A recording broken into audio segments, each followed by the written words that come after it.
Samara hanya memperhatikan perempuan itu tanpa beranjak. Tiba-tiba, si perempuan ini tuh berada di hadapannya dengan senyum menyeringai.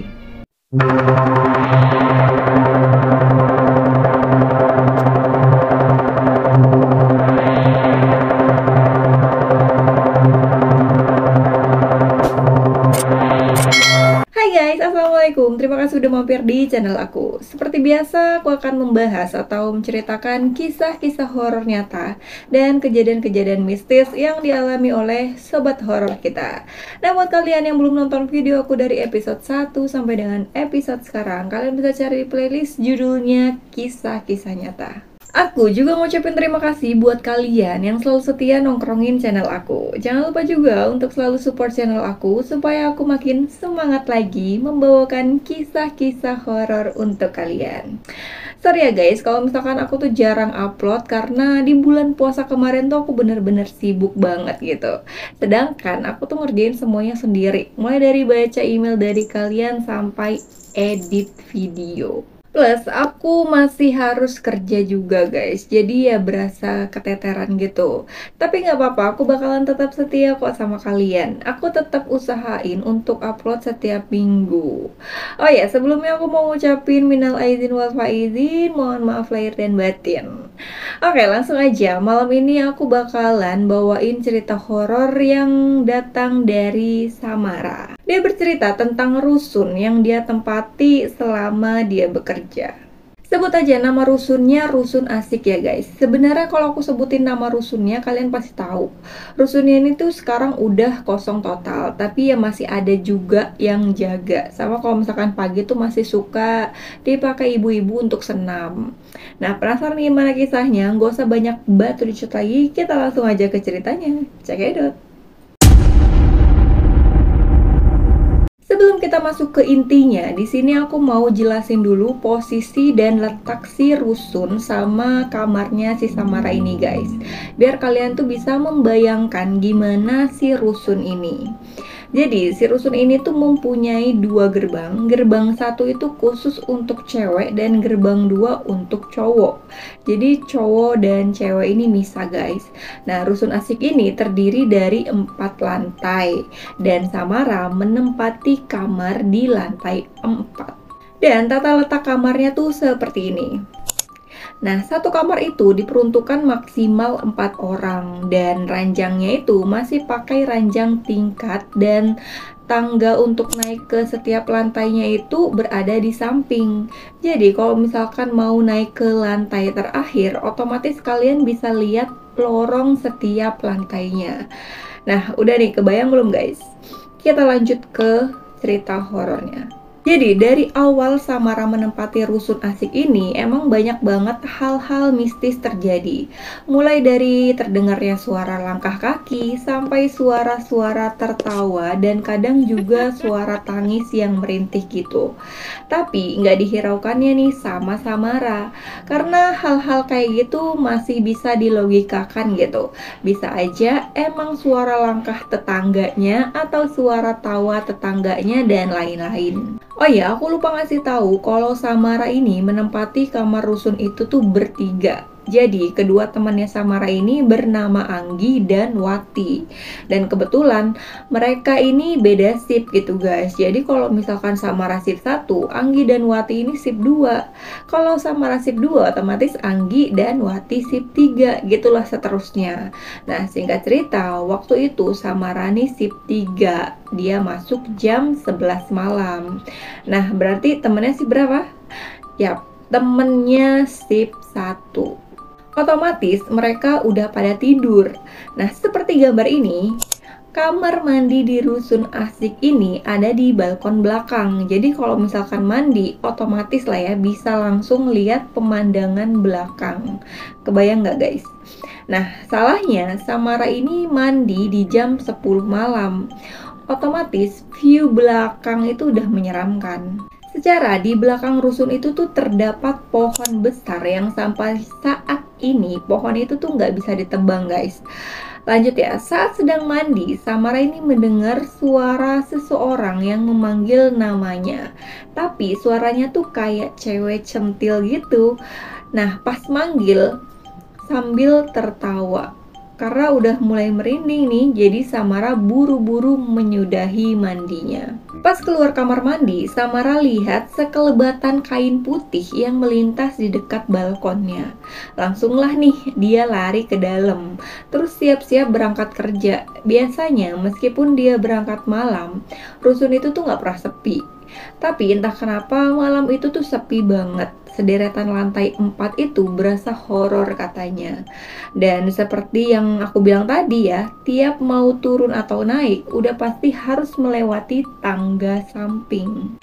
Dan secara otomatis bisa lihat gimana sepinya tiap lantai itu. Nah, saat sudah sampai di lantai 3, Samara ini tiba-tiba merinding. Dan samar-samar dia melihat ada seorang perempuan di ujung lantai 3 itu. Dan perempuan itu tuh melambaikan tangannya ke Samara. Samara hanya memperhatikan perempuan itu tanpa beranjak. Tiba-tiba, si perempuan ini tuh berada di hadapannya dengan senyum menyeringai. Sebagian wajahnya menghitam dan mulutnya robek sampai ke telinga. Setelah itu, Samara tidak ingat apa-apa lagi alias pingsan guys. Karena pas bangun, Samara ini udah ada di dalam kamarnya ditemani oleh kedua temannya. Katanya, gak lama dari Samara pingsan, ada anak penghuni rusun lantai 3 yang kesurupan. Karena kejadian malam itu, Samara ini tidak masuk bekerja. Singkat cerita, keesokan harinya sekitar jam 8 pagi, Samara baru bangun tidur dan dia langsung menuju kamar mandi. Tapi di dalam kamar mandi itu ada orang.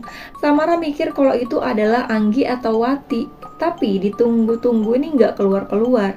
Dipanggil pun nggak ada jawaban. Hanya terdengar suara air yang dibuang-buang. Samara yang kesal langsung membuka pintu kamar mandi secara paksa. Dan kalian tahu apa yang dilihat Samara di dalam?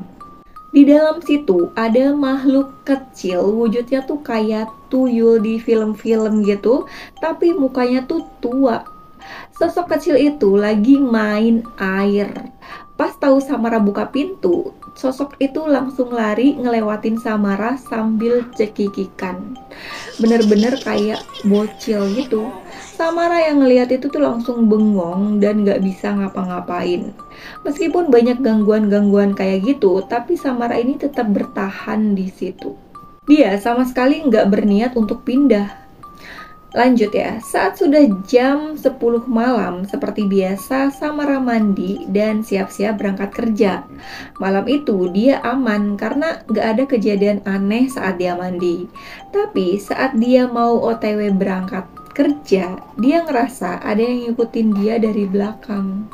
Tapi nggak dihiraukan sama Samara. Dia tetap jalan hingga sampai di lantai 2. Nah, ada satu kamar di lantai 2 itu yang kebuka. Dan posisinya tuh persis di samping tangga alias di pinggir. Di dalam kamar itu ada perempuan lumayan cantik tapi mukanya tuh pucet katanya. Dia duduk di kasurnya sambil ngeliat keluar. Jadi otomatis ya kalau Samara lihat ya si perempuan itu juga lihat dong. Tapi lagi-lagi Samara ini slow, dia mikir itu emang penghuni situ. Dan keesokannya saat Samara pulang kerja, dia dengar dari tetangganya kalau semalam terjadi kegaduhan. Penghuni lantai 3 lagi-lagi kesurupan guys. Dan saat kesurupan dia bilang, "Aku mau ikut anak itu. Kasian dia sendirian." Nah, yang dimaksud anak itu tuh nggak tahu siapa kan, ditujuin ke siapa juga nggak tahu. Nah, sekitar jam 9 pagi setelah sarapan, Samara ini tiduran di ranjangnya sambil main handphone. Nah, saat sedang asik main handphone, dia ngerasa kalau ranjangnya tuh goyang, kayak ada orang di tempat tidur bagian atas. Samara memberanikan diri untuk tetap tenang dan berusaha untuk memejamkan mata. Semakin dia mencoba memejamkan mata, tempat tidurnya ini semakin digoyang-goyangin karena nggak tahan nih. Akhirnya Samara teriak dan bilang, Udah cukup, jangan ganggu aku mau tidur.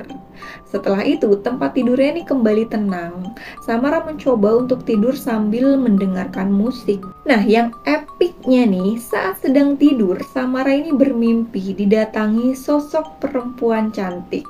Si perempuan itu berkata, "Aku tinggal di bawah. Kita temenan ya sekarang," sambil tertawa. "Ayo ikut aku ke bawah." Nah, dalam mimpinya ini, Samara diajak ke lantai bawah dan dia lihat makhluk yang beraneka ragam. Banyak banget katanya, nggak hanya ada satu sosok aja. Dan wujudnya tuh menyeramkan.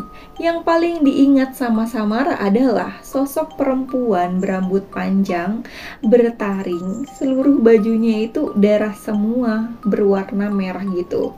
Dan saat itu ada sosok nenek-nenek yang membentak Samara.